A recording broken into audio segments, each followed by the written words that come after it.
A simple steel tube about 6 feet long, filled with a mix of nitric acid and synthetic fuel.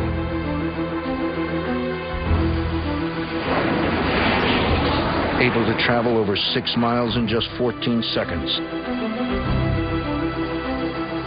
Over 1 million are planned for production by 1945. But that didn't happen. It was clearly beyond their capacity to do. They were absorbed with, they thought they had either won the war, or then they were absorbed with maintaining the war to keep themselves in power as long as possible. They never concentrated their resources. They never allowed the people who might have done these things to get together and do them. There was too much suspicion. There was too much party politics. This computer simulation shows how the defensive Typhoon Rockets mobile shooting base will look when rebuilt. A secret science artifact that perpetuates the wonder weapon mystique today. These craftsmen are building just one Typhoon, not the millions Germany dreamed would cleanse the sky of Allied bombers. Ultimately, it's the ingenuity of Nazi weapons, not their numbers, that propels the world further, faster, and higher than anything ever seen.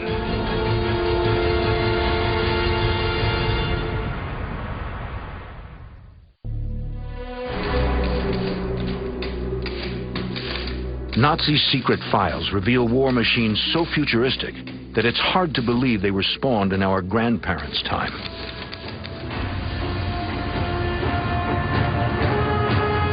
Powered flight is less than 30 years old when Hitler seizes power. Yet within months, the blackboards and blueprints of his Third Reich are bursting with incredible designs. Before the war is over, Germany will produce a series of aeronautical firsts that remain the basis for many air and spacecraft today. The Arado 234. The world's first operational turbojet bomber and the most advanced jet of its kind. The Arado was the second of the airplanes that reached production employing the Junkers Jumo 004 engine. And it was just a very lightweight, clean, streamlined airplane that put a lot of pilot duties on. The pilot had to be the bombardier and the navigator and the gunner. But it was effective, it was easy to fly, and relatively easy to maintain. So it served in small numbers and was an airplane that any country would have been proud to fly. Even earlier, there were the many marvels of Munich-born Dr. Alexander Lippisch, who designed a series of delta-wing gliders in the 1930s that eventually led to the introduction of the rocket-powered interceptor Messerschmitt Me-163 Comet, and the better-known Messerschmitt Me-262, the world's first operational jet fighter, able to outrun any Allied aircraft by as much as 100 miles an hour. It is considered the most advanced German craft to actually make it into combat. A lot of the things that they were trying to do were things they were driven to do. With the invasion of France, the Germans were faced with a situation in which their territory was more and more confined. So their thoughts began to turn to vertical takeoff aircraft, and so they wanted rocket fighters that could ascend vertically to attack the American squadrons because they didn't have time to take them off and have a regular fighter plane climb. To this end, Nazi dream machines include the Focke-Wulf rotary jet, with liquid-fueled rockets at the tips of its triple propellers, designed to take off vertically, then fly like a plane. But the most incredible vertical lift weapon of all is thought to be hidden in the secret hangars at Peenemünde, a Nazi UFO.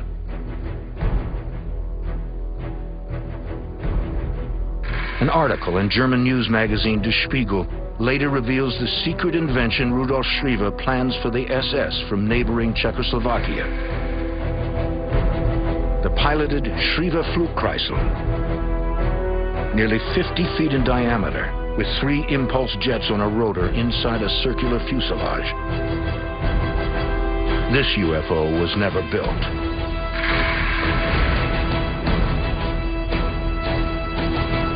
But But further clues to a flying saucer surface here along alpine forests and streams at a castle in Upper Austria. A disc-shaped propeller-like invention using the principles of matter transformation and energy flow to create a fuel-less engine based on the natural turbulence created by swirling water or air.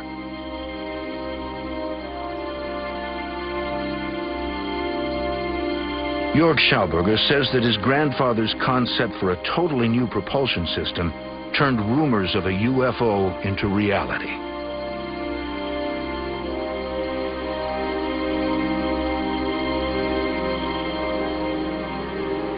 In the early 1930s, Victor Schauberger is intrigued by the ability of fish to swim upstream. Inspired by this natural phenomenon, he devises a silent, vacuum-powered engine to generate thrust without combustion.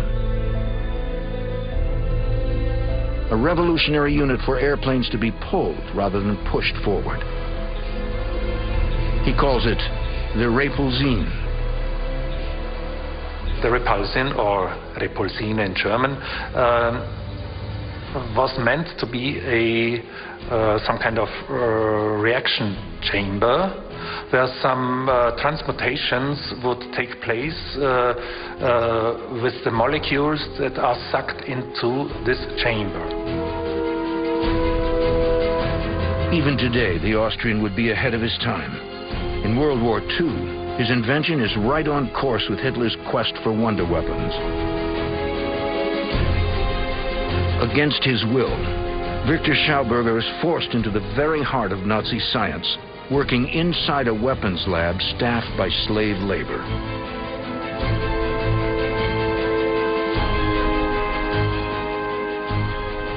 But there is no weapon-like thing with this Repulsion. It's only meant to be some kind of propulsion system and not a weapon itself. But elsewhere, deadly innovation is in full swing. Among the top-secret correspondence between Nazi officials and German Air Force Colonel Schroeder-Stranz, there's a clue about a wonder weapon that's rumored to have the power to kill, heal, and even help find oil. The colonel repeatedly offers his ambitious proposal to the armed forces. In the last desperate days of the Third Reich, the SS decides to support the project. His brainchild is the stuff of science fiction. A wonder weapon that can pierce the thickest armor or send enemy planes crashing down from the sky. A test is to be conducted at a secret location. Crates are unloaded at night so no one will be alerted to the classified operation. The crates contain valuable metals and a Geiger counter to measure radiation. Dawn, March 1944. The colonel takes off for the test area. If the weapon works, he'll receive unlimited financial support. Colonel Schroeder-Stranz is the only man who knows the exact details of the tests to be run. A quarry in the middll of the forest in the Harz Mountains.